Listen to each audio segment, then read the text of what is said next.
तो वहीं देश की सबसे वीआईपी सीटों में से एक वायनाड सीट भी है और कल केरल की 20 लोकसभा सीटों पर एक साथ चुनाव है। और इन 20 सीटों में एक सीट वायनाड भी है जहां से राहुल गांधी सांसद हैं और ये सीट पिछली बार राहुल गांधी ने रिकॉर्ड 4.5 लाख वोटों से जीती थी। और इसके लिए राहुल के विरोधी ये भी कह सकते हैं कि ऐसा इसलिए हुआ था कि तब राहुल को बहुत कड़ी चुनौती नहीं मिली थी। देखिए रिपोर्ट। कभी हाँ, कभी ना, कभी ये और कभी वो कयास के बाद अमेठी पर अब लगभग फाइनल सहमति बन गई है। खबर है कि राहुल गांधी ही एक बार फिर यहां से कांग्रेस की उम्मीदवारी करेंगे, जिसका आधिकारिक ऐलान कुछ ही घंटों में या बहुत जल्द हो सकता है। अमेठी में इस बार वो चुनाव जीतकर यहां से एमपी बनकर भारत के प्रधानमंत्री बनकर ये रिकॉर्ड बनाएंगे कि अमेठी में सबसे ज्यादा वोट से राहुल गांधी जी 2024 का चुनाव जीतेंगे। चुनाव की तारीखों के ऐलान के बाद से ही अमेठी कांग्रेस के लिए अबूझ पहेली बनी है। कौन लड़ेगा, इसको लेकर कोई बोलने को तैयार नहीं। राहुल गांधी कह रहे हैं कि पार्टी को फैसला करना है तो पार्टी अध्यक्ष ने निर्णय लेने की जिम्मेदारी राहुल को दे रखी है। देखिए, अमेठी के बाद कांग्रेस का डिसीजन है, जो भी मुझे ऑर्डर मिलेगा मैं वो करूंगा। सीईसी मीटिंग हमारी पार्टी में सीईसी मीटिंग्स में ये डिसीजन लिए जाते हैं। पार्टी और राहुल के इस खेल में नए खिलाड़ी ने भी दस्तक दी।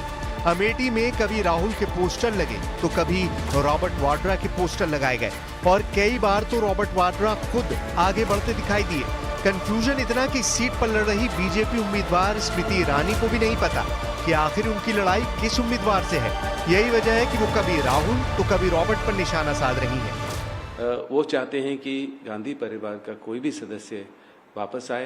कांग्रेस के कार्यकर्ता रॉबर्ट जी को मांग रहे हैं, जीजा जी को मांग रहे हैं, पहले साले साहब को मांग रहे थे। उनका जीजा हो या साला, अमेठी में हर वोटर है मोदी का मतवाला। अब सवाल यह है कि क्या अमेठी से उम्मीदवार के ऐलान में देरी कांग्रेस की स्ट्रैटेजी है या अब राहुल का नाम आगे लाने के पीछे कोई डर है।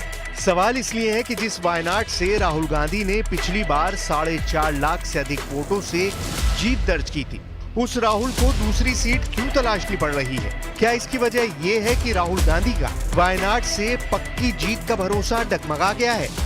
इसको समझने के लिए इन आंकड़ों को देखिए जो बताते हैं कि वायनाड लोकसभा सीट पर हिंदू और मुसलमानों की आबादी करीब 40% के साथ बराबरी पर है और वहीं ईसाई 20% है।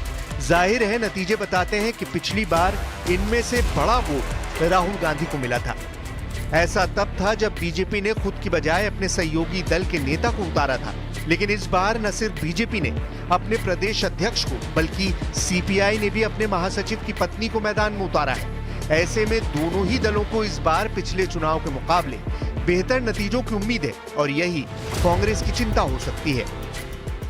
दोनों पार्टियां एक साथ मिलकर चुनाव लड़ रही है।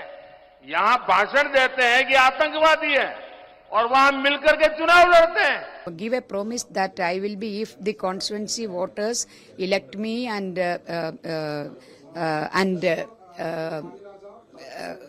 support me, I will be with them in their all their situation. Amethi को नया विकल्प चुनना कांग्रेस की मजबूरी और रणनीति दोनों माना जा सकता है। संभव है कि कांग्रेस राहुल की उम्मीदवारी के जरिए अमेठी से भाग जाने वाला टैग हटाना चाहती हो, वो भी तब जबकि सोनिया गांधी पहले ही रायबरेली छोड़ चुकी हैं। साथ ही उनका प्लान इस एक सीट के जरिए पूरे उत्तर प्रदेश में कांग्रेस और गठबंधन के लिए बढ़त बनाने की कोशिश हो सकता है। सब आएंगे अब तो महफिल यूपी में ही सही नहीं। और इसलिए भी कि देखो ना बीजेपी वालों की भाषा क्या है।